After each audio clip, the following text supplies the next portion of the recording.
कुछ web series ऐसी होती है जो शुद्ध मनोरंजन की कसौटी पर खरी उतरती है और अगर उसमें कुछ सीखने को मिले या फिर सच्चाई दिखाई जाए तो फिर तो सीरीज पूरी देखनी ही पड़ती है। और ये कहानी उन कहानियों में से है जिसमें हम खुद को कनेक्ट कर पाते हैं, हर किरदार अपना सा लगने लगता है। तो आइए दोस्तों, आज हम एक्सप्लेन करने वाले हैं क्रैश कोर्स वेब सीरीज को। वीडियो अगर अच्छा लगे तो वीडियो को लाइक करके, चैनल को सब्सक्राइब करके, नोटिफिकेशन बेल को ऑल पर कर दीजिए ताकि मूवीज और वेब सीरीज का लेटेस्ट एक्सप्लेनेशन सबसे पहले आप तक पहुंच सके। तो वेब सीरीज की शुरुआत होती है अनिल नाम के लड़के से, जो कि अपनी पढ़ाई को लेकर बहुत ही ज्यादा परेशान है। इसलिए वो अपने मोबाइल पर सुसाइड वाले वीडियोस देख रहा होता है, जिसमें एक आदमी के द्वारा बताया गया कि बुद्ध ने कहा है कि जीवन दुख है, जन्म से मरने तक बस दुख ही दुख है। पर ये बात जीते जी नहीं बल्कि मरने के बाद समझ आती है। जब तुम सुसाइड कर रहे होते हो तब तुम्हें माँ बाप, भाई बहन, हर वो इंसान याद आ रहा होता है जो तुमसे सबसे ज्यादा प्यार करता है, और फिर अफसोस होता है कि इससे अच्छा तो जी ही लेते। वैसे बुद्ध ने ये भी कहा है कि अगर जीवन के दुख को जाग कर देख लो तो वो भी सुख लगने लगता है। ये बात कहीं न कहीं अनिल को बहुत ही अच्छे से समझ आ चुकी थी, इसलिए अब वो मरना कैंसिल करता है और फिर वो अपनी रस्सी को बाहर लेकर जाता है और उसी रस्सी पर अपनी गीली चड्डी सुखाता है, क्योंकि ये शो मरने के बारे में नहीं बल्कि जीने के बारे में है। जिसके बाद चार दोस्तों को दिखाया जाता है जो कि आरजे इंस्टीट्यूट में पढ़ते हैं और एक ही रूम में रहते हैं। तो सबसे पहला नाम आता है अविरल का, जो कि पढ़ाई लिखाई में बहुत ज्यादा कमजोर है, उसे बस अय्याशी करना आता है। दूसरा नाम आता है राकेश का, जो कि पढ़ाई में ठीक ठाक है। राकेश तो वैसे बॉक्सर बनना चाहता था, लेकिन घर वालों के प्रेशर की वजह से उसे यहाँ पर आना पड़ा। तीसरा नाम आता है सत्या श्रीनिवासन का, जो कि आरजे इंस्टीट्यूट का टॉपर लड़का है। ये समझ लीजिए कि वो एक जीनियस है। उसके माता पिता दोनों ही आईपीएस है और वो भी काफी ज्यादा होशियार है। अब उनके ग्रुप के चौथे और आखिरी बंदे का नाम है अनिल। अनिल जो है वो पढ़ाई में थोड़ा कमजोर है, घर वालों का उसके ऊपर अक्सर प्रेशर रहता है, और ये वही बंदा है जो कि मोबाइल पर सुसाइड वाले वीडियोस देख रहा था। तो ये चारों ही कोटा के सबसे बड़े इंस्टीट्यूट आरजे इंस्टीट्यूट में पढ़ते हैं। मालूम चलता है कि आज सीनियरों का रिजल्ट आने वाला है और आईआईटी और जेईई में कौन टॉप करेगा ये भी पता चलेगा। पता चलता है कि कुछ सालों से आरजे इंस्टीट्यूट के लड़के ही टॉप करते आ रहे हैं। इसी बात को लेकर ये चारों दोस्त चर्चा कर रहे थे। उन्हें ऐसा लग रहा था कि इस बार भी उन्हीं की कोचिंग इंस्टीट्यूट वाले टॉप करेंगे। तभी यहाँ पर तेजल पटेल नाम की एक लड़की आती है। तेजल जो है वो बाजू वाले ही एक बत्रा इंस्टीट्यूट में पढ़ती है। मालूम चलता है कि कोटा के आरजे इंस्टीट्यूट और बत्रा इंस्टीट्यूट के बीच में हमेशा होड़ लगी रहती है। दूसरे इंस्टीट्यूट के होने के बावजूद तेजल की इन लोगों से काफी अच्छी दोस्ती है। अब हमें आरजे इंस्टीट्यूट के ऑनर जिंदल सर को दिखाया जाता है, जो कि पूरी तरह से तैयार है रिजल्ट के लिए। उन्हें पूरा भरोसा है कि उन्हीं के लड़के टॉप करेंगे, इसलिए उन्होंने पहले से ही बैनर छपवा कर रखे हुए हैं, क्योंकि पिछले 2 सालों से उन्हीं के लड़के टॉप करते आ रहे हैं, इसलिए उन्हें पूरा कॉन्फिडेंस है। और अब था वक्त रिजल्ट का। जब यहाँ पर रिजल्ट आता है तो सभी की आंखें दंग रह जाती है, क्योंकि फर्स्ट, सेकंड और 5th रैंक बत्रा इंस्टीट्यूट के लड़कों की लगी थी। ये देखने के बाद तो जिंदल सर पूरी तरह से अपसेट हो जाते हैं और पूरे के पूरे माहौल में सन्नाटा सा छा जाता है। अब बत्रा इंस्टीट्यूट में हमें अरविंद बत्रा को दिखाया जाता है, जो कि अपने बच्चों को पढ़ा रहे होते हैं। और मालूम चलता है कि अरविंद बत्रा नहीं 40 साल पहले कोटा में एजुकेशन लेकर आए थे। तब माहौल बहुत सही था, लेकिन अब माहौल बिगड़ चुका है, क्योंकि अब इस संस्थान को वो नहीं बल्कि उनका बेटा शशांक चलाता है। अब आगे हम बत्रा कोचिंग क्लासेस में ही देखते हैं कि बहुत सारे बच्चे एक ही सर के नारे लगा रहे होते हैं। दरअसल में एक सर जो है वो बहुत ही अच्छा पढ़ाते हैं। एक सर से अच्छा फिजिक्स कोई पढ़ाता ही नहीं है और बच्चे भी उनके दीवाने होते हैं। दूसरी तरफ जिंदल अपने स्टाफ को बुरी तरह से चिल्ला रहा होता है कि इतनी सारी फैसिलिटी देने के बावजूद वो बच्चों को टॉप नहीं करा पाए हैं। स्टाफ के टीचर्स एक दूसरे के ऊपर इल्जाम लगा रहे थे। कोई कहता है कि फिजिक्स में गड़बड़ी हुई है तो कोई कहता है कि केमिस्ट्री में गड़बड़ी हुई है। अब आगे हमें अरविंद बत्रा का लड़का शशांक बत्रा दिखाया जाता है। अब यही इस इंस्टीट्यूट को चलाता है। यहीं पर हम उसके बड़े भाई मयंक को भी देख पाते हैं। उनका कहना यह है कि हमारे लड़कों ने टॉप किया है, इसलिए अब हमें एक परेड निकालनी चाहिए। लेकिन अरविंद सर का कहना यह था कि हमें ये सोसेबाजी करने की जरूरत नहीं है। बच्चे अगर अच्छा पढ़ रहे हैं तो उन्हें अच्छे से पढ़ने दो। लेकिन शशांक का कहना है कि वो परेड तो निकाल कर ही रहेंगे। तो हर जगह इसी बात की चर्चा है कि आखिर आरजे इंस्टीट्यूट के लड़के टॉप कैसे नहीं कर पाए। तेजल यहाँ पर बताती है कि तुम लोग टॉप इसलिए नहीं कर पाए क्योंकि हमारे पास AK सर है। मालूम चलता है कि विधि RJ इंस्टीट्यूट की है तो वहीं तेजल जो है वो बत्रा इंस्टीट्यूट की है। इसके बावजूद वो एक ही रूम में रहती हैं और वो काफी अच्छी दोस्त भी हैं। ये समझ लीजिए कि बिल्कुल बेस्ट फ्रेंड की तरह हैं। और विधि पढ़ाई में बहुत ही अच्छी है, पढ़ाई को लेकर वो कोई भी समझौते नहीं करती है। यहाँ चारों दोस्त कोचिंग से जब हॉस्टल वापस आते हैं तो वो लोग रात को नाइट आउट का प्लान बनाते हैं। तो दूसरी तरफ जिंदल के बच्चों की रैंक ना आने की वजह से वो काफी सीरियस हो गया था, इसलिए वो अपनी कोचिंग में सेक्शंस बनाएगा। ये सुझाव उन्होंने अपने राइट हैंड KD को दिया। उनसे कहा कि हम सेक्शन बनाएंगे तो सारे बच्चे अच्छे से पढ़ पाएंगे। साथ ही वो KD से ये भी कहते हैं कि अब हॉस्टल में गार्ड को बढ़ा दिया जाए, सारे बच्चों की आउटिंग पूरी तरह से बंद होनी चाहिए। अब ये बात जब अविरल को मालूम चली तो वो तुरंत ही अपने दोस्तों को जाकर बताता है कि नाइट आउट का प्लान हमें कैंसिल करना पड़ेगा क्योंकि अब रूल्स चेंज हो चुके हैं और बहुत सारे गार्ड भी आ चुके हैं। उनकी नजरों से बचना इम्पॉसिबल है। लेकिन यहाँ पर उनके पास सत्या श्रीनिवासन है और उसके पास हर एक प्रॉब्लम का हल होता है। तो सत्या हॉस्टल के बरामदे में जाता है। वहाँ वो बल्ब और होल्डर के बीच में एक कॉइन लगा देता है जिस वजह से शॉर्ट सर्किट होने लगता है। सबसे पहले तो वो लाइट ही बंद होती है और फिर बाद में पूरे हॉस्टल की लाइट चली जाती है और इसी का फायदा उठाकर सत्या और उसके दोस्त यहाँ से भाग निकलते हैं। तो ये लोग गार्ड और वार्डन से बचकर यहाँ से भाग निकलते हैं, जिसके बाद उन्होंने अपनी दोस्त तेजल पटेल, निक्की और विधि को भी यहाँ पर बुला लिया था। ये सब आपस में बहुत ही अच्छे दोस्त हैं और एक दूसरे की काफी मदद भी करते हैं। जिसके बाद हमें बिन्नी अग्रवाल नाम के एक आदमी को दिखाया जाता है जो कि जिंदल के लिए काम करता है। और बिन्नी एक ऐसा बंदा है जो कि जिंदल के सारे उल्टे सीधे काम करता है। ये समझ लीजिए कि अगर इलीगल रूप से कोई काम करवाना हो तो बिन्नी उनमें सबसे आगे है। कोटा में कोई भी काम अगर जुगाड़ से करवाना है तो वो काम सिर्फ और सिर्फ बिन्नी ही कर सकता है। इसलिए तो जिंदल सर हमेशा बिन्नी की मदद लेते रहते हैं। यहाँ सारे दोस्त मिलकर एक ऐसी खूबसूरत जगह पर जाते हैं जो देखकर उन्हें बहुत ही अच्छा लगता है। अब अगले दिन असेंबली हॉल में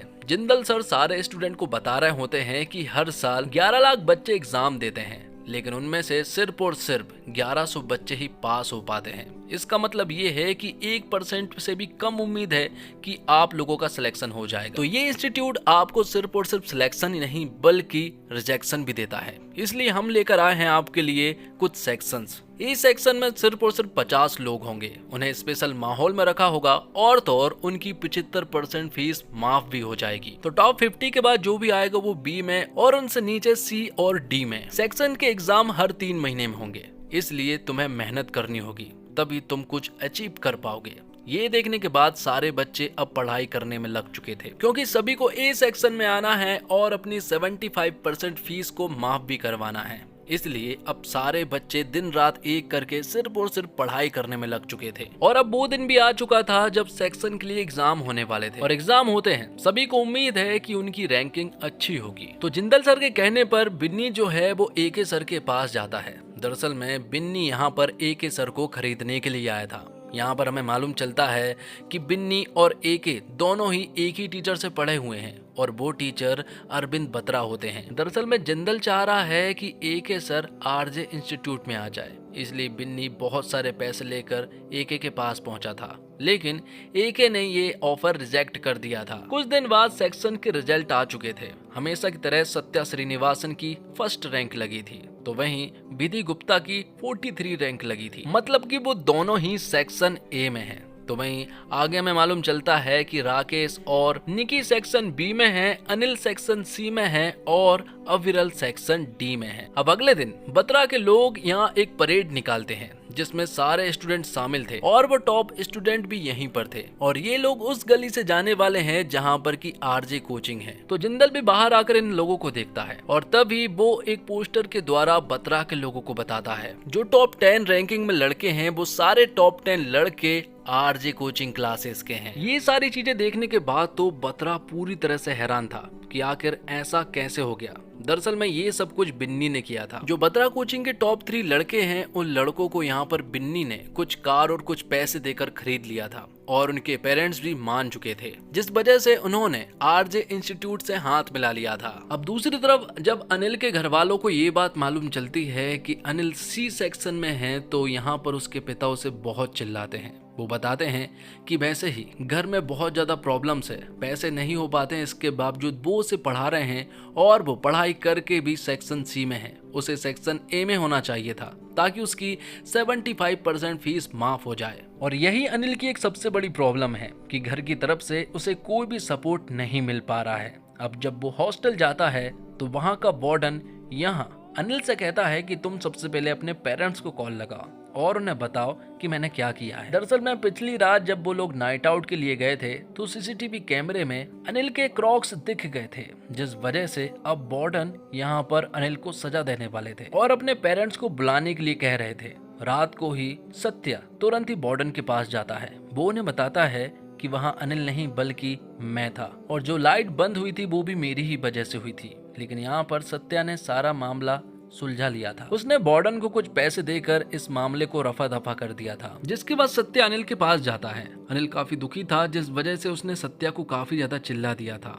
यहाँ उसने उसे धोखेबाज भी कह दिया था, लेकिन सत्या उससे कहता है कि तू धोखेबाज नहीं है, क्योंकि अगर तू धोखेबाज होता तो तूने हमारे नाम भी बता दिए होते। अब अगले दिन जिंदल बिन्नी से कहता है कि तुम्हें सिर्फ एक ही काम करना है, किसी भी हालत में एके को अपनी कोचिंग में लेकर आओ। लेकिन यहाँ बिन्नी का कहना यह है कि वो ये काम नहीं कर पाएगा, उसने कोशिश करके देख ली है। लेकिन यहाँ पर जिंदल बिन्नी को चिल्लाते हुए कहता है कि तू एक मछली है और जिस पानी में तू रहता है ना वो पानी मेरा है। तो यहाँ पर बिन्नी कहता है कि वो एक मछली नहीं है बल्कि एक शार्क है, अगर ये शार्क मारी गई ना तो पूरा तालाब गंदा कर देगी। तो यहीं से अब बिन्नी जिंदल के लिए काम करना बंद कर देता है और अब उसने शशांक बत्रा से हाथ मिला लिया था, जो कि बत्रा कोचिंग का मालिक है। अब आज क्योंकि निक्की का जन्मदिन था इसलिए सारे दोस्त उसके जन्मदिन में आए हुए थे। निक्की एक बहुत ही अच्छी पार्टी दे रही थी क्योंकि वो बहुत बड़े घर की है। तो यहाँ पर ये सारे दोस्त मिलकर खूब इंजॉय करते हैं और फिर थोड़ी देर के बाद ही सत्या सुट्टा ब्रेक के लिए बाहर चला जाता है। बाहर जाने पर उसकी मुलाकात होती है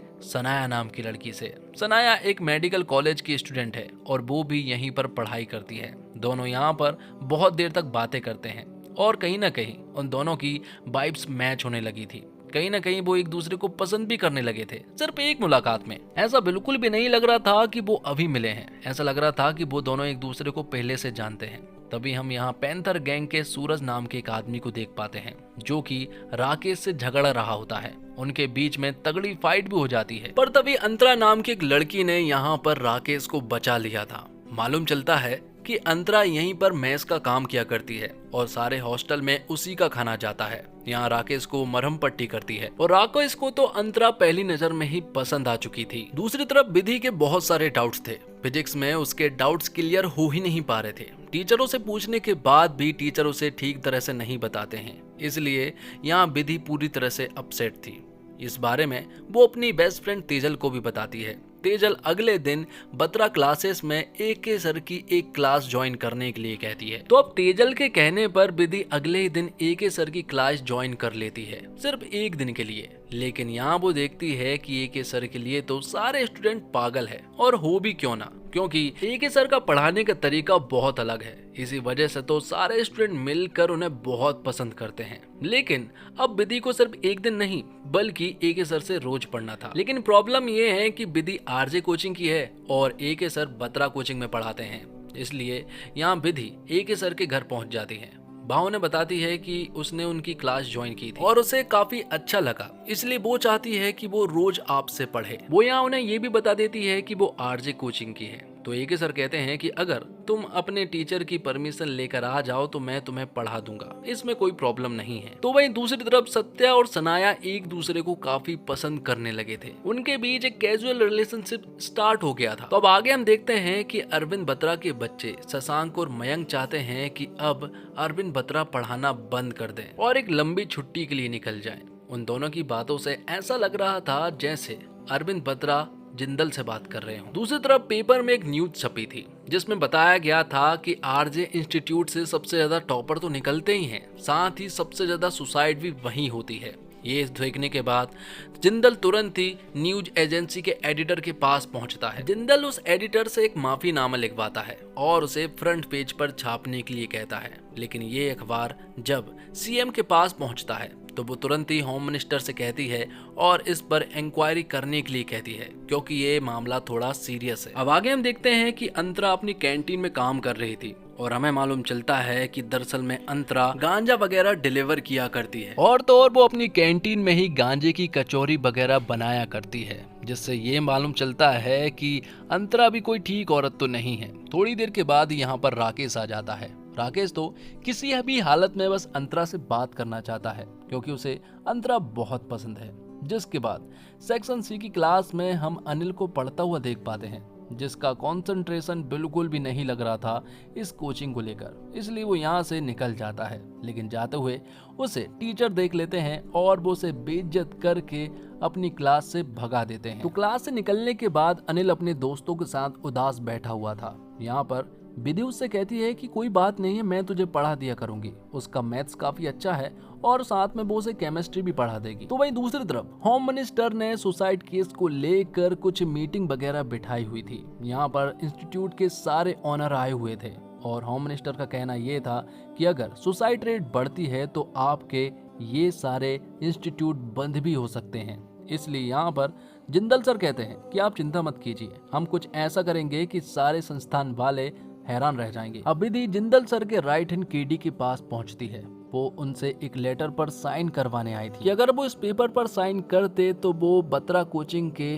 AK सर से भी पढ़ पाएगी, लेकिन केडी ने साफ मना कर दिया था। वहाँ निकी के रूम पर सत्या और सनाया के बीच में एक रिलेशनशिप स्टार्ट हो गया था। वो रिलेशनशिप था फिजिकल रिलेशनशिप। तो अब जैसा कि विधि ने कहा था कि वो अनिल को केमिस्ट्री और मैथ्स पढ़ा देगी, वो अपना वादा पूरा करती है। वो यहाँ अनिल को पढ़ाने लगती है, लेकिन अनिल का ध्यान ज्यादा पढ़ाई में नहीं लगता है, इसलिए तो वो एवरेज है। साथ ही हमें एक बात और मालूम चलती है कि अनिल विधि को पसंद करता है, लेकिन बताने से डरता है क्योंकि उसे मालूम है कि जवाब ना ही आएगा, क्योंकि विधि सिर्फ और सिर्फ पढ़ाई पर ध्यान देती है। वहाँ निक्की के रूम पर सत्या और सनाया जब साथ में थे तो अचानक से यहाँ पर अंतरा दीदी आ जाती है और वो निक्की को ढूंढने लगती है। यहाँ पर सनाया ने उन्हें बाहर लेकर चली गई थी। तो मालूम चला कि सत्या जो है वो अकेला ही निक्की के रूम पर खिड़की के पास रात भर खड़ा रहा। तो अब विधि अनिल को कुछ दिन तक पढ़ाती है। बाद में विधि अनिल को बताती है कि उसे एक लेटर पर केडी सर का साइन चाहिए है। अगर उसे साइन मिल जाएगा तो वो AK सर से पढ़ पाएगी, और अगर AK सर उसे पढ़ा देंगे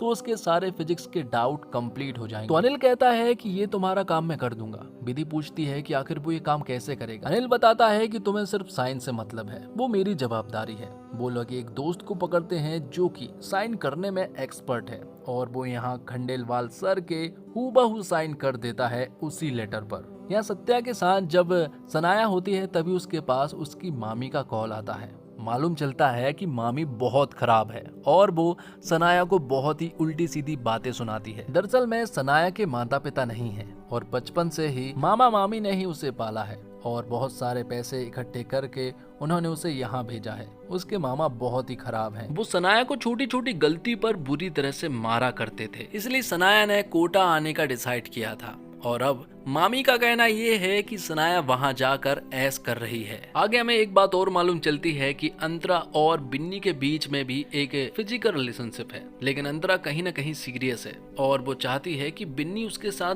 भाग चले। लेकिन बिन्नी कहता है कि कोटा ही उसका घर है, वो भाग कर जाएगा भी तो आखिर कहाँ जाएगा। तो अब हमें जिंदल के असल सपने के बारे में मालूम चलता है। दरअसल में वो कोटा को RJ नगर के रूप में बनाना चाहता है। वो इसके लिए कुछ भी कर सकता है। अगर कुछ कोचिंग संस्थान वाले उसका साथ दे तो वो ये सब कुछ करने में कामयाब हो सकता है और कोटा को RJ नगर के रूप में बदल सकता है। दूसरी तरफ हम सनाया को देख पाते हैं। जब वो अपना प्रेगनेंसी टेस्ट कर रही थी तब वो यहाँ पर पॉजिटिव आती है, और ये देखने के बाद तो सनाया पूरी तरह से हैरान रह चुकी थी क्योंकि वो प्रेग्नेंट हो चुकी थी। अब जब से सनाया को ये बात मालूम चली है कि वो प्रेग्नेंट हो चुकी है तो अब वो परेशान रहने लगी है और उल्टी सीधी चीजें सर्च करने लगी है, जिस वजह से अब वो बहुत ही ज्यादा डिप्रेस्ड होती जा रही थी। अब अगले दिन उसके रूम पर निकी आती है। वो उससे पूछती है कि आखिर उसे हुआ क्या है, लेकिन सनाया उससे ठीक ढंग से बात नहीं कर रही थी। लेकिन बाद में उसने उसे बता दिया था कि वो प्रेग्नेंट हो चुकी है, लेकिन निकी उसका ख्याल रखती है। अब अगले दिन जिंदल सर सभी के सामने दो चीजें अनाउंस करते हैं। वो बताते हैं कि जिस तरह से सुसाइड हो रहे हैं इसके लिए हमने दो बड़े कदम उठाए हैं। पहला तो उन्होंने अपने इंस्टीट्यूट में एसयू खोला है, मतलब कि स्टूडेंट केयर यूनिट। तो अब जब भी किसी भी स्टूडेंट को प्रॉब्लम होगी तो हमारे एक्सपर्ट उन सारी प्रॉब्लम को हल करेंगे। दूसरा, उन्होंने गार्ड की एक टीम बनाई है जो कि ऐसे लोगों पर निगरानी करेंगे। अब आगे हम देखते हैं कि विधि अनिल को बहुत ही अच्छे से पढ़ा रही थी। अनिल भी काफी अच्छे से पढ़ रहा था, लेकिन तभी अनिल विधि को बताता है कि उसने तुम्हारे लेटर पर साइन लेकर आ गया है। उसने उसे ये भी बता दिया था कि ये फेक है, लेकिन तुम्हारा काम चल जाएगा। ये सुनने के बाद तो विधि झूमने लगती है। अब वो उसके लिए कॉफी लेने के लिए चली जाती है। तभी अनिल देखता है कि सामने वाली कुर्सी पर बिनी आकर बैठ गया है। बिनी दरअसल में विधि का कजिन भाई होता है और वो उसका बहुत ज्यादा ख्याल भी रखता है। तो अनिल ने यहाँ पर बिन्नी भैया को बता दिया था कि विधि उसे केमिस्ट्री पढ़ाती है। तो बिन्नी भैया कहते हैं कि तेरी केमिस्ट्री बुक तक ही रहे तो अच्छा है, अगर ये केमिस्ट्री तुम दोनों के बीच में आई तो वो तेरी बायोलॉजी बिगाड़ देगा। वहाँ विधि रोजाना एके सर के पास कोचिंग के लिए जा रही थी और एके सर भी उसे बहुत ही आसानी से सारी चीजें समझा रहे थे। उसके अब बहुत ही कम डाउट बचे थे। धीरे धीरे करके विधि इम्प्रूवमेंट करती जा रही थी। अब एक दिन अविरल, राकेश और अनिल जब गंदी वीडियोस देख रहे होते हैं तभी अचानक से अनिल के पिता आ पड़ते हैं और वो उन्हें ये सब कुछ करता हुआ देख लेते हैं। सबसे पहले तो वो अनिल को एक चांटा लगाते हैं और उनसे कहते हैं कि ये सब कुछ करने के लिए तुम यहाँ पर आते हो? मैं इतना पैसा खर्च कर रहा हूँ और तू यहाँ पर मजे कर रहा है। मेरे पास एक और बेटा है जिसे भी कोचिंग करवानी है, लेकिन उनके पास इतना पैसा नहीं है कि वो दोनों बेटों को कोचिंग करा सके। हमारे पास एक ही उम्मीद थी तू, लेकिन अब वो भी उम्मीद जाती हुई नजर आ रही है। इतना कहने के बाद अनिल के पिता यहाँ से चले जाते हैं, लेकिन सत्या उनसे कहता है कि वो अनिल को पढ़ा देगा, आप चिंता मत करें, जल्दी से जल्दी वो सी सेक्शन से बी सेक्शन में आ जाएगा। तो यहाँ सारे दोस्त बैठे हुए थे, लेकिन सनाया बहुत ज्यादा गुमसुम थी। बाद में वो यहाँ से जाने लगती है तो सत्या उससे पूछता है कि आखिर उसे हुआ क्या है, लेकिन सनाया अब उससे ब्रेकअप करना चाहती है। वो कहती है कि हमारे बीच में कुछ नहीं था, हम कोई रिलेशनशिप में तो थे नहीं। तो सनाया इस कैजुअल रिलेशनशिप को खत्म करके यहाँ से चली जाती है, लेकिन वो बहुत रोती है। रात को सत्या ने अनिल से वादा किया था कि वो उसे पढ़ा देगा, लेकिन वहाँ उसकी हालत काफी ज्यादा खराब थी, इसलिए वो बहुत शराब पी कर आया था क्योंकि सनाया उसे छोड़कर जा चुकी थी। जब उसे पढ़ाने को कहा तो यहाँ सत्या ने ही उन्हें बहुत सुना दिया था। अब उनके पास लास्ट उम्मीद थी बिजॉय। अगर सत्या 3 इडियट्स का रेंचो है तो बिजॉय चतुर है, क्योंकि वो भी उसी की तरह रट्टे लगाता है और दिन भर सिर्फ और सिर्फ पढ़ाई करता रहता है। यहाँ पर बहुत मनाने के बाद बिजॉय यहाँ अनिल को पढ़ाने के लिए मान जाता है। दूसरी तरफ हम देखते हैं कि बहुत सारे कोचिंग इंस्टीट्यूट अब आरजे इंस्टीट्यूट में बदल चुके थे, क्योंकि जिंदल ने उन सभी को खरीद लिए थे। जिनकी 80,000 फीस हुआ करती थी, अब उनकी 2 लाख रुपए फीस हो चुकी है, क्योंकि अब यहाँ पर जिंदल ने कोटा के बहुत सारे इंस्टीट्यूट को खरीद चुका था। अब एक इंस्टीट्यूट और था जिसे जिंदल खरीदना चाहता था, जिसका नाम हर्षद है, लेकिन हर्षद ने जिंदल से साफ मना कर दिया था। तब जिंदल ने उसकी पूरी बिल्डिंग ही खरीद ली थी। जिंदल ने हर्षद को 5 दिन दिए हैं, अगर वो 5 दिन के अंदर गठबंधन कर लेता है तो ठीक है, वरना वो पूरी की पूरी बिल्डिंग अपने नाम कर लेगा और वहां भी आरजे इंस्टीट्यूट खोल देगा।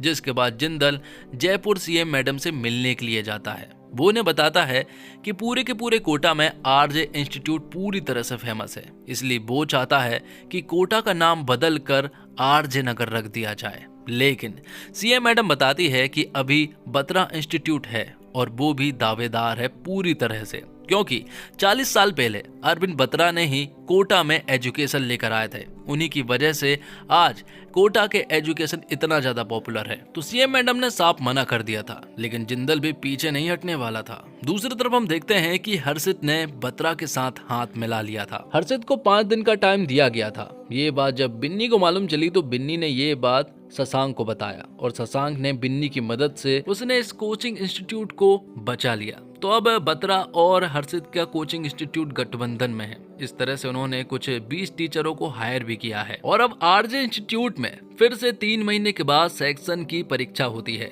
जहां पर कि सारे स्टूडेंट अब पूरी तरह से दावेदार हैं, क्योंकि सभी ने बहुत तैयारी की है। लेकिन सत्या का अभी बिल्कुल भी मन नहीं लग रहा है। जिस तरह से सनाया ने उसे छोड़ा है, अब उसका कहीं भी मन नहीं लग रहा है। कुछ दिन के बाद जब रिजल्ट आते हैं तो मालूम चलता है कि विधि ने बहुत ही अच्छा परफॉर्मेंस दी है, उसकी रैंक 23 थी। तो भाई अनिल जब रिजल्ट देखता है तो वो भी हैरान था। वो चाह रहा था कि वो सेक्शन सी से बी में आ जाए, लेकिन वो अभी भी सी में ही था। ये देखने के बाद तो अब उससे रहा नहीं जाता। उसने अपनी रस्सियां खोल ली थी सुसाइड करने के लिए, क्योंकि अब उसके पास कोई रास्ता नहीं था। वो सेक्शन बी में आ ही नहीं पा रहा था। अगले दिन उसके पिता उसके रूम के बाहर खड़े हुए थे। जैसे ही यहाँ पर अनिल दरवाजा खोलता है तो वो रो रहा था। वो अपने पिता से कह रहा था कि वो सेक्शन सी से बी में नहीं आ पाया, लेकिन उसके पिता यहाँ पर कमाल कर जाते हैं। वो अनिल को सपोर्ट देते हैं और बताते हैं कि तूने बहुत ही कमाल किया है। तू सेक्शन सी में जरूर है, लेकिन पहले रैंक तेरी 6000 ऊपर हुआ करती थी, लेकिन अब तूने 6000 बच्चों को पछाड़ा है, जिस वजह से अनिल को मोटिवेशन आता है और अब वो पढ़ाई अच्छे से करने लगता है। अब अनिल विधि की मदद लेके अपने पिता को बिन्नी भैया से मिलवाता है, क्योंकि वही एक इंसान है जो कि दोनों भाइयों को कोटा में कोचिंग दिलवा सकते हैं। बिन्नी भैया ने कह दिया था कि अब उन दोनों की जिम्मेदारी मेरे ऊपर है। तो अब आज रात वो लोग सेलिब्रेट करते हैं, जहाँ पर कि सारे दोस्त मिलकर एंजॉय कर रहे थे। तभी यहाँ पर बिन्नी अपने राइट हैंड महेंद्र से कहता है कि माँ बाप कहते हैं कि अभी पढ़ लो, मौका है, वरना बाद में पछताओगे। ये दोस्त तो कभी भी बनते रहते हैं, कभी भी बन जाएंगे। बिन्नी कहता है कि माँ बाप झूठ कहते हैं यार। बिन्नी कहता है कि अगर इस उम्र में दोस्त नहीं बनते हैं ना, फिर उनके दोस्त कभी बनते ही नहीं हैं। दूसरी तरफ सनाया के पास उसकी मामी का कॉल आता है और उसकी मामी हमेशा की तरह सनाया को परेशान करती है। वैसे ही सनाया अपनी लाइफ से बहुत ज्यादा परेशान है और उसकी मामी उसके पास बार बार कॉल करके उल्टी सीधी बातें करके उसे और भी ज्यादा परेशान करती रहती है। यहाँ विरल पैंथर गैंग को ज्वाइन कर लेता है। उनकी गैंग का सिर्फ एक ही उसूल है कि जब वो बुलाएं तो उन्हें आना होगा। दरअसल में अविरल ने उनकी गैंग इसलिए ज्वाइन की ताकि उन्हें थोड़ा बहुत सेफ फील हो। खतरा तो वैसे पैंथर गैंग से ही है, लेकिन अगर उन्हीं को ज्वाइन कर लिया जाए तो शायद वो हमारा कुछ नहीं करेंगे। दूसरी तरफ हम अंतरा और राकेश को देख पाते हैं, जो कि अंतरा की कैंटीन में बैठे हुए थे। दोनों के बीच में काफी अच्छी दोस्ती हो चुकी थी, लेकिन राकेश के मन में ये सब कुछ नहीं है।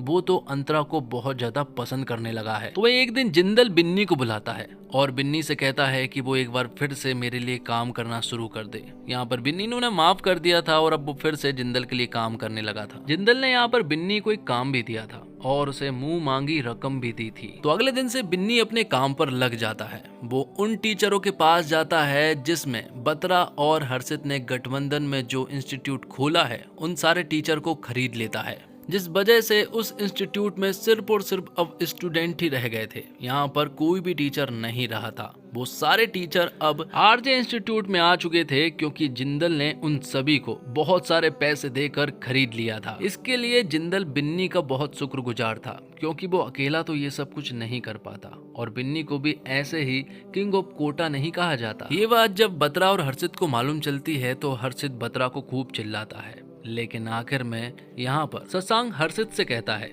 कि तेरा इंस्टीट्यूट जा चुका है और तेरी बिल्डिंग भी, इसलिए अब तेरा यहाँ पर कोई भी काम नहीं है। तब हर्षित यहाँ से चला जाता है। वहाँ दूसरी तरफ जिंदल के राइट हैंड केडी की जगह को रिप्लेस कर दिया गया था, जो देखकर उसे बहुत बुरा लगा था। लेकिन जिंदल कहता है कि तुम्हारी पोजीशन ये नहीं है, बल्कि तुम्हारी और भी ज्यादा ऊंची पोजीशन है। लेकिन केडी को ऐसा लग रहा था कि शायद जिंदल उसके साथ कोई गेम खेल रहा है। तब केडी यहाँ पर रिजाइन का बोल कर चला जाता है। अगले दिन जिंदल ने अपने रूम में यहाँ सत्या को बुलाया था। दरअसल में सत्या पहले ए सेक्शन में हुआ करता था, हमेशा टॉप किया करता था, लेकिन यहाँ पर जिंदल सर आखिर ये जानना चाहते हैं कि आखिरकार वो सी सेक्शन में कैसे आ गया। इसलिए वो उसे केयर यूनिट में भेजना चाहते हैं, जहाँ पर कि एक्सपर्ट यह बताएंगे कि आखिर उसका करना क्या है। यहाँ पर उन्हें मालूम चलता है कि शायद सत्या कॉन्सेंट्रेट नहीं कर पा रहा है, इसलिए उसे पिल्स देनी चाहिए। लेकिन सत्या ने ऑलरेडी यहाँ पर बहुत सारी पिल्स चुरा ली थी। वहाँ दूसरी तरफ सनाया के पास निक्की मिलने के लिए आती है। दरअसल में सनाया को 500 रुपए की जरूरत थी, तो निक्की उसे 500 रुपए दे देती है। यहाँ पर सनाया की हालत बिल्कुल भी ठीक नहीं है, इसलिए वो एक मेडिकल शॉप पर जाती है और बहुत सारी पैरासीटामोल की गोलियां लेकर आ जाती है। वो उन्हें पानी में मिलाती है और उसे पी जाती है, लेकिन तभी अचानक से उसे चक्कर आ जाता है और वो बेहोश हो जाती है। जब ये बात निक्की और सत्या को मालूम चली तो वो तुरंत ही हॉस्पिटल आते हैं हॉस्पिटल आने के बाद यहाँ सत्या को मालूम चला कि सनाया जो है वो प्रेग्नेंट थी और ये बात सत्या को पहले नहीं मालूम थी, इसलिए वो पूरी तरह से हैरान था। यहाँ पर निक्की सत्या को बताती है कि तुम उसके मामा मामी को नहीं जानते हो, वो बहुत ही ज़्यादा खराब है। जब सनाया स्कूल से आने में 5 मिनट भी लेट हो जाया करती थी ना, तो वो उसे बहुत मारा करते थे। तो डॉक्टर सत्या से मिलती है और उसे मालूम है कि यही बाप है, इसलिए वो कहती है कि उसका ऑपरेशन करना पड़ेगा, लेकिन ये सब कुछ परिवार की निगरानी में होता है। लेकिन सत्या कहता है कि अगर ये बात उसके परिवार वालों को मालूम चली तो वो लोग उसे मार देंगे। डॉक्टर कहती है कि वो मर तो वैसे भी रही है, परिवार वालों को मालूम जरूर होना चाहिए। सत्या यहाँ पर उनसे कहता है कि क्या इलीगल तरीके से हो सकता है। तब डॉक्टर उसे कोने में ले जाती है, वो उन्हें बताती है कि इलीगल तरीके से हो तो सकता है, लेकिन इसमें बहुत पैसे लगेंगे और इस हॉस्पिटल में भी वो नहीं होगा, बल्कि एक दूसरी जगह पर होगा। तब सत्या इसके लिए मान जाता है। अब अगले दिन तेजल जब पढ़ाई कर रही होती है, तभी उसके हाथ विधि के पास AK सर के नोट्स लग जाते हैं। ये देखने के बाद तो उसका दिमाग खराब हो जाता है और वो विधि को चिल्लाने लगती है। वो कहती है कि इतने दिन से तेरे पास AK सर के नोट्स थे तो उसने बताया क्यों नहीं। यहाँ पर वो उससे सेल्फिश कहती है, जो कि सिर्फ अपने बारे में सोचती है। तुझे मेरी पढ़ाई की वीकनेस के बारे में भी नहीं मालूम है, अगर पता होता तो शायद आज तू मेरी हेल्प कर रही होती, लेकिन सचमुच तू बहुत सेल्फिश है, इसलिए मैं ये रूम छोड़ने वाली हूँ। अब हॉस्पिटल में अगले दिन जब सनाया की आंखें खुली तो उसने अपने सामने सत्या को पाया। सत्या ने यहाँ पर सनाया से कहा कि टेंशन लेने की कोई भी जरूरत नहीं है, उसने डॉक्टर से सारी सेटिंग कर ली है, उसका ऑपरेशन किसी दूसरी जगह पर इलीगल तरीके से होगा और पैसों का भी सारा अरेंजमेंट हो चुका है, तुम्हें टेंशन लेने की कोई भी जरूरत नहीं है क्योंकि वो तुम्हारे साथ है। अगले दिन तेजल ने ये सारी बातें शशांक को बता दी थी कि विधि जो कि RJ इंस्टीट्यूट की है वो AK सर से कोचिंग लेने के लिए जाती है। यहाँ विधि को जब मालूम चला कि अनिल उसे पसंद करता है तो यहाँ विधि ने एक दिन अनिल से पूछ ही लिया कि क्या वो उसे पसंद करता है, जिस पर कि अनिल ने हाँ कहा। उसने कहा कि मैं तुम्हें बहुत दिनों से पसंद करता आ रहा हूँ, लेकिन ये सब कुछ विधि को पसंद नहीं है, वो तो उसे सिर्फ दोस्त ही मानती है। ये सुनने के बाद अनिल यहाँ से गुस्सा होकर चला जाता है। तो यहाँ सत्या और निकी सनाया को उस जगह पर ले जाने लगते हैं जहाँ पर कि उन्हें डॉक्टर ने बुलाया था। थोड़ी देर के बाद यहाँ पर पैंथर गैंग और वो एम्बुलेंस आती है। पैंथर गैंग दरअसल में इसी डॉक्टर के लिए काम करते हैं और डॉक्टर बताती है कि उसका ऑपरेशन इसी वैन में होगा, मतलब कि एम्बुलेंस की वैन में। पहले तो वो नहीं मान रहे थे, लेकिन आखिर में सनाया को ये करवाना था, इसलिए वो यहाँ से चले जाते हैं। बाद में जब सत्या यहाँ सूरज के साथ था तभी उन्हें मालूम चला कि यहाँ पुलिस आ चुकी है, तो वो डॉक्टर उस एम्बुलेंस को लेकर यहाँ से जाने लगती है और चलती हुई एम्बुलेंस में ही उसका ऑपरेशन किया जाता है, जिसके बाद सनाया की हालत काफ़ी खराब हो चुकी थी। हालांकि उसका ऑपरेशन जरूर हो चुका था, लेकिन उसकी हालत काफ़ी गंभीर थी। और रही बात पैसे की, तो सत्या के पास पैसे तो अभी नहीं थे, उसे ऑपरेशन करवाना बहुत जरूरी था। सत्या ने कहा कि वो कुछ ही दिन में पैसे लाकर दे देगा। डॉक्टर ने कहा कि वो उसे अगर कुछ दिन में पैसे लाकर नहीं देगा तो उनके पास कुछ वीडियोस रखी है जिससे कि तुम सभी लोग बदनाम हो सकते हो। वहाँ सनाया के साथ एम्बुलेंस में जो भी हुआ उससे वो मूव ऑन नहीं कर पा रही थी, क्योंकि जिस तरह से हुआ वो काफी दर्दनाक था। अगर भूलना भी चाहे तो वो इस दर्द को कभी नहीं भूल सकती। इस तरह से उसने सत्या के साथ दूरियां बना ली थी। एक दिन जब उसने सत्या से बात की तो सनाया ने सत्या से कह दिया था कि आज के बाद वो उसे कभी ना मिले, वो चाहती है कि वो सब कुछ भूल जाए। अनिल अब पूरी तरह से सत्या के साथ रहने लगा था, वो उसे सपोर्ट भी करता है। साथ ही यहाँ अनिल बताता है कि उसे रात में नींद नहीं आती है। तब यहाँ पर सत्या कुछ एक्सपर्ट के द्वारा जो पिल्स दी गई थी वो सारी पिल्स वो अनिल को दे देता है। यहाँ रात को राकेश अंतरा के घर पर बिना बताए ही पहुंच जाता है। दरवाजा जब बिन्नी भैया खोलते हैं तो यहाँ पर राकेश पूरी तरह से हैरान रह जाता है। उसे यहाँ पर मालूम चला है कि बिन्नी भैया और अंतरा रिलेशनशिप में है, तो राकेश का तो दिल ही टूट गया था। अगले दिन विजय जब नहा रहा होता है तो सत्या उसकी वीडियो बना लेता है और उसके शैम्पू में एक ऐसी चीज मिला देता है कि उसके सारे बाल ही चिपक जाते हैं। वो सारे लोगों को ये बताने जाता है, तो इसी का फायदा उठाकर यहाँ पर सत्या ने उन सारे स्टूडेंट की कुछ चीजें चुरा ली थी, जैसे कि एयरबड्स और बहुत सारे लोगों के पैसे, और साथ ही बहुत सारी बुक भी चुरा ली थी, क्योंकि उसे 80,000 रुपए जोड़ने हैं। तब सत्या इन सारी चीजों को पास ही की एक लोकल जगह पर बेचने के लिए जाता है। जिसके बाद हम केडी को देखते हैं, जो कि एक लाइब्रेरी में यहाँ AK सर से मिलता है। यहाँ पर केडी बताता है कि एक स्टूडेंट मेरे पास आई थी, जो कि एक लेटर पर साइन करवाने के लिए आई थी कि वो AK सर से पढ़ना चाहती है। लेकिन उसने मना कर दिया था। ये सुनने के बाद एके सर पूरी तरह से हैरान रह चुके थे, क्योंकि वो लड़की कोई और नहीं बल्कि विधि थी। अब सत्या पैंथर गैंग को डॉक्टर के पैसे देने के लिए जाता है, लेकिन अभी भी सत्या को बहुत सारे पैसे देने थे जिनका जुगाड़ सत्या को करना था। तो सत्या अभी भी अपने दोस्तों की बहुत सारी चीजों को चुरा रहा था। सत्या ने तो यहाँ पर अनिल की चांदी की मूर्ति चुरा ली थी, जो कि उसे बहुत ज्यादा पसंद थी। अब एक दिन पैंथर गैंग मतलब कि सूरज के सारे लड़के जो है वो राकेश और अविरल के पास पहुंचते हैं। वो राकेश के साथ फाइट करने लगे थे, लेकिन राकेश यहाँ उन लोगों को दौड़ा दौड़ा कर मारता है। पैंथर गैंग कहती है कि वो जल्द ही लौटेंगे। दूसरी तरफ हमें मयंक के काले सच के बारे में मालूम चलता है, जो कि हर एक तरह के नशे करता है और ऐसा कोई काम नहीं जो कि मयंक ना करता हो। इसलिए ये बात जब शशांक को मालूम चली तो उसने मयंक भैया से कहा कि अब आपको कुछ दिनों की छुट्टी ले लेनी चाहिए। इसलिए अब वो उन्हें एक दूसरे शहर भेजने लगा था। अब मयंक के बारे में जिंदल और बिन्नी भैया को मालूम चल चुका है, इसलिए वो उसे रंगे हाथ पकड़वाना चाहते हैं ताकि बत्रा का नाम बदनाम हो जाए। अब एक दिन सनाया सत्या को टंकी पर बुलाती है। वो उसे बताती है कि वो ये शहर छोड़कर पुणे जा रही है और वहीं पर मेडिकल की पढ़ाई करेगी। ये मुलाकात हमारी आखिरी मुलाकात होगी, जबकि वो उसे बहुत पसंद करती है। यहाँ पर सत्या ने उसे कुछ भी नहीं कहा और चुपचाप यहाँ से जाने लगता है।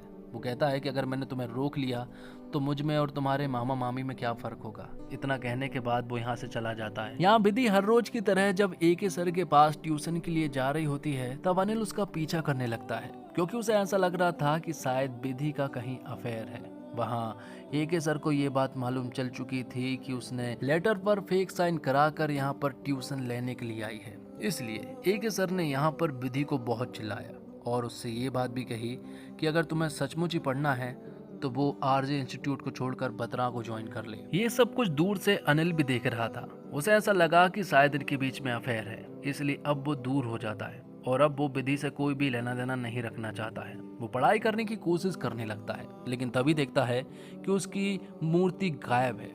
ये देखने के बाद वो पूरी तरह से परेशान हो चुका था कि उसकी लाइफ में कुछ अच्छा ही नहीं हो रहा है। तभी वो कंसंट्रेशन वाली पिल्स खाने लगता है। अब अगले दिन विधि आरजे इंस्टीट्यूट में ट्रांसफर फॉर्म लेने के लिए जाती है, लेकिन उसे वो फॉर्म नहीं दिया जाता और उसे कहा जाता है कि वो अगले दिन आए। और वहाँ दूसरी तरफ रात को अनिल पिल्स खा खा कर रात भर रट्टे मार कर पढ़ रहा था। शायद ये पिल्स का ही कमाल था। वहाँ दूसरी तरफ बिन्नी भैया के पास विधि का कॉल आता है कि वो आरजे इंस्टीट्यूट से ट्रांसफर का फॉर्म लेने के लिए आई है, लेकिन उसे कोई भी फॉर्म नहीं दे रहा है। लेकिन बिन्नी भैया उससे कहते हैं कि तुम आरजे इंस्टीट्यूट में ही रहो, क्योंकि तुम वहीं पर सेफ हो। क्योंकि खुद बिन्नी भैया बत्रा इंस्टीट्यूट को डुबाने में लगे हैं, ऐसे में वो ट्रांसफर क्यों करवा रही है। उसने हालांकि ये सारी बातें उसे बताई नहीं थी। अब ये बात जब जिंदल सर को मालूम चली कि विधि ट्रांसफर लेना चाहती है, तो वो उससे बात करते हैं। यहाँ विधि बताती है कि फिजिक्स में वो बहुत वीक है और उसके डाउट्स भी अनक्लियर रह जाते हैं, इसलिए वो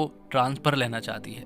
तब यहाँ पर जिंदल सर कहते हैं कि हम एक काम कर सकते हैं, हम तुम्हारी एक्स्ट्रा क्लासेस लगा सकते हैं। लेकिन विधि नहीं मान रही थी। वो कहती है कि उसका ट्रांसफर करवाना बहुत जरूरी है। तब जिंदल सर मान जाते हैं और वो उसे अगले दिन आने के लिए कहते हैं। वहाँ आरजे इंस्टीट्यूट में जब सेक्शंस का रिजल्ट आता है तो मालूम चला है कि इस बार अनिल भैया सेक्शन बी में पहुंच चुके हैं। ये बात जब वो अपने पेरेंट्स को बताता है तो उसके पिता बहुत ज्यादा खुश होते हैं। वो कहते हैं कि हमें तुम्हारे ऊपर पूरा विश्वास है कि वो जल्द ही सेक्शन ए में भी आ जाएगा।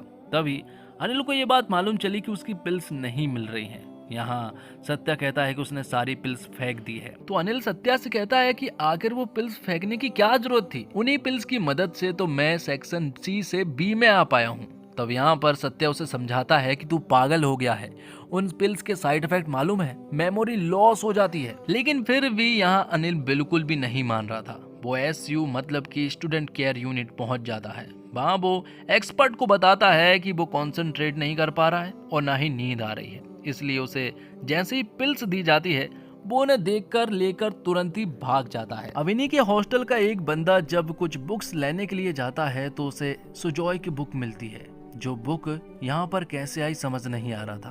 तभी मालूम चला कि ये सारी बुक दरअसल में सत्या ने चुराई थी। सारी बुक बॉर्डर ने वापस लेकर आ गया था।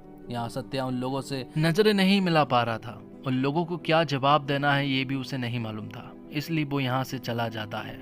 दूसरी तरफ मयंक को जब दूसरे शहर भेजा जा रहा था, उससे पहले वो कुछ माल अपने पास रखना चाहता था, इसलिए वो एक आदमी से कांटेक्ट करता है। लेकिन यहाँ पर उसे रंगे हाथ पकड़वाने का बिन्नी भैया ने पूरी प्लानिंग कर ली थी। जैसे ही वो यहाँ पर आता है, अचानक से उसका एक ट्रक से एक्सीडेंट हो जाता है और उसकी मौके पर ही मौत हो जाती है। अगले दिन सारे लोग इकट्ठे होते हैं, जहाँ पर कि हम देखते हैं कि शशांक को हर जगह सिर्फ और सिर्फ मयंक ही दिखाई दे रहा है। अचानक से यहाँ मयंक और शशांक के पिता बेहोश हो जाते हैं। यहाँ दूसरी तरफ सत्या एक खाई के पास बैठा हुआ था, वो शायद कूदने के बारे में सोच रहा था कि तभी अचानक से यहाँ पर अनिल आ जाता है। अनिल उससे बताता है कि शायद तू कूदने के बारे में सोच रहा था, मैं तुझे बता दूं कि मैं भी बहुत बार रस्सी से झूलने के बारे में सोच चुका हूं। लेकिन यहाँ पर सत्या उसे बताता है कि उसने तुम्हारी सारी चीजें चुराई है, यहाँ तक कि तेरी चांदी की मूर्ति भी। वो बहुत गंदा आदमी है, उसने तो सनाया को भी प्रेग्नेंट किया और अब वो उसे छोड़कर भी जा चुकी है। लेकिन अनिल यहाँ पर उसे सपोर्ट करता है। वो कहता है कि अगर तूने चीजें चुराई है तो उनके पीछे भी एक मजबूत ठोस कारण होगा। दूसरी तरफ पैंथर गैंग वाले राकेश को बुरी तरह से मार रहे थे। ये चीज जब बिन्नी भैया का राइट हैंड महेंद्र देखता है तो बिन्नी भैया कहते हैं कि महेंद्र तू उन्हें मार तो नहीं सकता, लेकिन पिट तो सकता है ना, तो जाकर आधी मार तू खा ले। तो यहाँ पर महेंद्र आधी मार खा लेता है। जैसे ही बिन्नी भैया यहाँ पर आते हैं तो वो सारे लड़के यहाँ से भाग गए थे, जिसके बाद बिन्नी भैया ने महेंद्र और राकेश को अपने साथ ले गए थे। वहाँ विधि जब खुशी खुशी जिंदल सर के पास ट्रांसफर फॉर्म लेने के लिए जाती है तो वहाँ वो अपने पेरेंट्स को देखती है और सबसे पहले उसकी माँ उसे एक जोर का चांटा लगाती है। आगे हम देखते हैं कि विधि की फैमिली वालों को जिंदल ने अपने पास बुला लिया था और उन्हें एक ऐसी पट्टी पढ़ाई थी जिस वजह से यहाँ पर विधि के परिवार वाले उससे नफरत करने लगे थे। दरअसल में यहाँ जिंदल ने उन्हें बताया था कि आपकी लड़की AK सर के घर पर अकेले रात को कोचिंग के लिए जाती है। उनके बीच में क्या चल रहा है हमें नहीं मालूम, लेकिन ये सब कुछ गलत है। विधि अपने पेरेंट्स को समझाने की कोशिश कर रही थी, लेकिन वो लोग नहीं मानते। जब वो लोग उसे हॉस्टल लेकर जा रहे थे तभी उसे बताया गया कि अब उसकी दादी भी नहीं रही, जबकि विधि अपनी दादी से बहुत ज्यादा प्यार करती थी। यहाँ विधि के पेरेंट्स को विधि को ये बात तो जरूर बतानी चाहिए थी। जब वो अपने रूम में गई तो उसे एक और शॉकिंग न्यूज मिली। ये पता चला कि तेजल ने अब दूसरे रूम में ट्रांसफर कर लिया है। जब विधि उससे मिलने के लिए जाती है तो यहाँ तेजल दरवाजा ही नहीं खोलती है, मतलब कि तेजल ने भी विधि से पूरी तरह से दोस्ती तोड़ ली थी। वो तुरंत ही बिन्नी भैया के पास कॉल करती है, लेकिन बिन्नी भैया भी बिजी थे और वो भी यहाँ विधि का कॉल नहीं उठाते। जिसके बाद विधि अपने फेवरेट दोस्त मतलब अनिल के पास जाती है। शायद वो सोचती है कि ये तो समझेगा, लेकिन अनिल कहता है कि अब मुझसे कभी मत मिलना, मैं जानता हूँ कि तुम कैसी लड़की हो, तुम्हारा AK सर के साथ अफेयर है। ये सब कुछ उसने सुना नहीं है बल्कि अपनी आंखों से देखा है। इतना बोलने के बाद अनिल यहाँ से चला जाता है। अगली सुबह से विधि नॉर्मल रहने की कोशिश करती है। वो तेजल के पास जाकर उससे माफी मांगने की कोशिश कर रही थी, वो नहीं मानती। क्लास ज्वाइन कर लेती है, वहां पर भी खुश रहने की कोशिश करती है। कैंटीन में अकेले बैठकर खाना खाती है। अब उसके पास कोई भी दोस्त नहीं बचे थे। अब वो अपनी फोटो से छेड़छाड़ करते हुए कुछ साइड में लिखती है और जब वो हॉस्टल के सबसे ऊपर वाले माले पर बैठकर सॉन्ग सुन रही थी कि तभी अचानक से वो यहाँ से कूदकर खुद की जान दे देती है। ये बात जब सभी को मालूम चली तो सभी का रो रो कर बुरा हाल था। बिन्नी भैया को भी बहुत ज्यादा बुरा लग रहा था क्योंकि लास्ट टाइम तक उसने विधि का कॉल नहीं उठाया था। अब ये बात जब सनाया को मालूम चली तो वो भी वापस आ चुकी थी। वहाँ तेजल तो बेहोश हो चुकी थी क्योंकि इतने दिनों से उसने विधि से बात तक नहीं की थी। विधि ने खुद की फोटो के साथ छेड़छाड़ की थी जिसमें उसने जिंदल सर का नाम लिखा था कि इन्हीं की वजह से उसकी जान गई। सिक्योरिटी गार्ड ने इसकी तुरंत ही फोटो भी ले ली थी। उसके फ्यूनरल पर बहुत सारे लोग आते हैं, आखिर में जिंदल सर भी आते हैं। जिंदल सर ने ये सब कुछ किया है, इन सब के पीछे उन्हीं का हाथ है, लेकिन ये बात किसी को भी नहीं मालूम है। वैसे तो विधि के सुसाइड करने की बहुत सारी वजह थी, लेकिन मेन वजह जिंदल सर के कारण ही थी। वो इसलिए क्योंकि ट्रांसफर करवाना चाहती थी, लेकिन उसके पिता को बता दिया गया और उसके पिता ने उसे बहुत चिल्लाया डांटा। लेकिन ये बात बिन्नी को नहीं मालूम है। अगर उसे मालूम होती तो अब तक तो उसने जिंदल सर का गेम ओवर ही कर दिया होता। और अब जिंदल सर ने मीडिया के सामने ये बताया कि दरअसल में विधि को फोर्स किया जा रहा था दूसरे इंस्टीट्यूट को ज्वाइन करवाने के लिए, और वो इंस्टीट्यूट बत्रा है। मतलब कि अब सारा इल्जाम बत्रा के ऊपर डाल दिया गया था। ये बात जब यहाँ बिन्नी को मालूम चली तो वो तुरंत ही एके सर के पास गया, क्योंकि एके ने ही उससे बोला था कि तुम ट्रांसफर करवा लो। इसलिए यहाँ पर बिन्नी एके को बहुत मारता है। साथ ही उसे ऐसा लग रहा था कि शायद उसका विधि के साथ अफेयर भी था, लेकिन एके ने यहाँ बिन्नी को बहुत अच्छे से समझा दिया था कि वो विधि के साथ ऐसा कुछ कर ही नहीं सकता था। आज तक उसने विधि को टच तक नहीं किया और ना ही उसके दिमाग में आया कि वो ऐसा कुछ कर सकता है। तो जो बयान जिंदल सर ने दिया था उस वजह से बत्रा इंस्टीट्यूट पर कार्रवाई की जाती है और बत्रा इंस्टीट्यूट को पूरी तरह से बंद कर दिया जाता है। उसका लाइसेंस भी कुछ दिनों बाद छीन लिया जाएगा। अब बिन्नी अंतरा से कहता है कि इन सुसाइड केस के पीछे जिंदल और शशांक का हाथ तो होता ही है, पर अब उसे समझ आ रहा है कि इन सब के पीछे उसका खुद का हाथ भी है, क्योंकि वो भी तो ऐसे उल्टे सीधे काम करता है। सामने वाले पर क्या गुजरती उसे थोड़ी ना मालूम होता है। जब तक ये बात पर्सनल हो गई तब उसे ये बात मालूम चली। वहाँ सिंपैथी गेन करने के लिए जिंदल ने विधि गुप्ता के नाम पर SU उसके नाम कर दिया था, मतलब कि अब उसका नाम विधि गुप्ता स्टूडेंट केयर यूनिट होगा। और साथ ही विधि गुप्ता के परिवार वालों को 25 लाख रुपए दिए गए थे। तो बत्रा इंस्टीट्यूट बंद हो रहा है, इसलिए शशांक अपने पिता अरविंद बत्रा के पास जाता है। वो उनसे कहता है कि हमारा इंस्टीट्यूट बंद हो रहा है और सिर्फ आप ही हैं जो कि इसे बचा सकते हैं। तब उसके पिता शशांक से कहते हैं कि ये इंस्टीट्यूट तो उनके लिए कब का बंद हो चुका है। मैंने इसे एक पढ़ाई के तौर पर बनाया था, लेकिन तुमने तो इसे धंधा बना लिया है। तुम में और जिंदल में कोई भी फर्क नहीं है। यहाँ बिन्नी को समझ नहीं आ रहा था कि इन सब के पीछे रिस्पॉन्सिबल कौन है। तभी उसे मालूम चलता है कि इन सब के पीछे जिंदल का हाथ है और उसने जो जो किया है सारी चीजें उसे बताई जाती है। और विधि ने खुद अपनी फोटो के बाजू में जिंदल का नाम दिया था। ये सुनने के बाद तो अब जिंदल के खिलाफ बिन्नी सारे के सारे सबूत लाने लगता है। किसी भी हालत में अब वो यहाँ जिंदल को सजा देकर ही रहेगा। यहाँ दूसरी तरफ पैंथर बॉयज अविरल को बुरी तरह से मारते हैं, क्योंकि यहाँ सूरज ने विधि के बारे में उल्टी सीधी बातें बोल दी थी। तो अविरल ने उसे मारा, तो अविरल को ही उन्होंने बहुत मारा। तो अब बहुत सारे सबूत बिन्नी के हाथ लग चुके थे। तभी उसके पास एक कॉल आता है और उसे बताया जाता है कि पैंथर के लोगों ने अविरल को बुरी तरह से मारा है।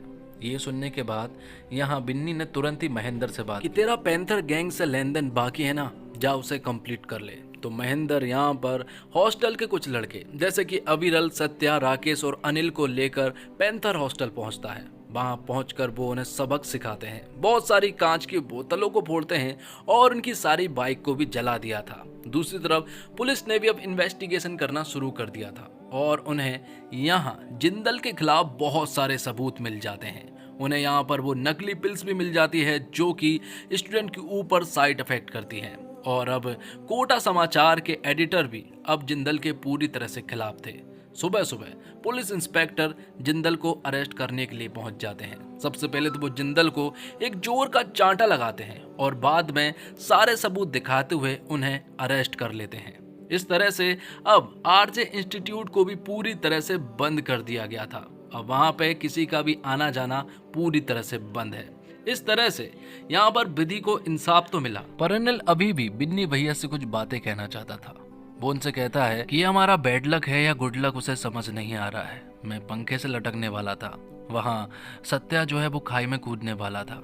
पैंथर्स लोग राकेश को मार देते तो वहीं सनाए ने ढेर सारी गोलियां खा ली थी। मतलब कि हम सभी लोग तो मरते मरते बचे हैं। उसे एक बात तो समझ आ गई है कि हमारी कहानियों के विलन शशांक और जिंदल नहीं है बल्कि कोई और है। तब यहाँ पर बिन्नी भैया अनिल से कहते हैं कि तुम्हारी कहानियों का विलन शशांक और जिंदल नहीं है बल्कि ये शहर है, इस देश का सिस्टम है जो कि पूरी तरह से प्रेशर कुकर बन गया था, जो कि एक दिन फटना ही था। ये शहर पहले ऐसा नहीं हुआ करता था, पहले बहुत ही अच्छा शहर था ये बात बोलने पर बिन्नी भैया को अरविंद बत्रा की याद आती है और वो अगले दिन उनसे मिलने के लिए पहुंच जाते हैं। दरअसल में अभी अरविंद बत्रा की हॉस्पिटल से छुट्टी हुई है, इसलिए वो उनसे मिलने के लिए जाते हैं और इस शहर को वापस से पहले जैसे करने के लिए कहते हैं।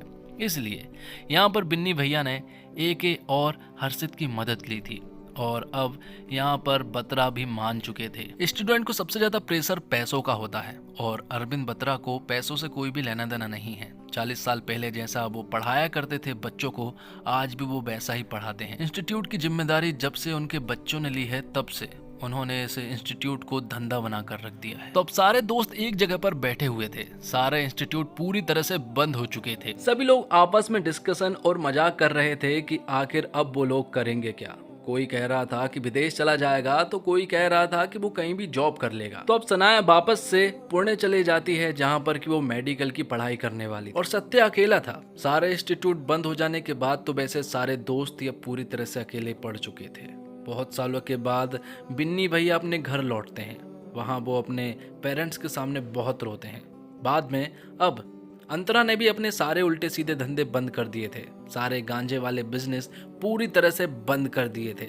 यहाँ पुलिस स्टेशन में एक मोबाइल फोन से जिंदल शशांक के पास कॉल करता है और दोनों गठबंधन कर लेते हैं। तो दोस्तों 2 साल पहले मैंने इस वेब सीरीज के फर्स्ट और सेकंड एपिसोड को एक्सप्लेन किया था। मेरे पास भर भर के कमेंट्स आए कि इसके आगे के एपिसोड को एक्सप्लेन करना चाहिए। तो आप लोगों के इतने प्यार भरे कमेंट्स की वजह से ही मुझे इस वेब सीरीज को एक्सप्लेन करना पड़ा। तो उम्मीद करता हूँ दोस्तों आपको वीडियो पसंद आई होगी। वीडियो अगर अच्छी लगी हो तो वीडियो को लाइक करके चैनल को सब्सक्राइब करके नोटिफिकेशन बेल को ऑल पर कर दीजिए। और हाँ, कमेंट्स बॉक्स में जरूर बताइएगा कि आपको और कौन सी मूवीज और वेब सीरीज का एक्सप्लेनेशन सुनना है। मैं कोशिश करूंगा कि उसका एक्सप्लेनेशन जल्द से जल्द बनाऊं।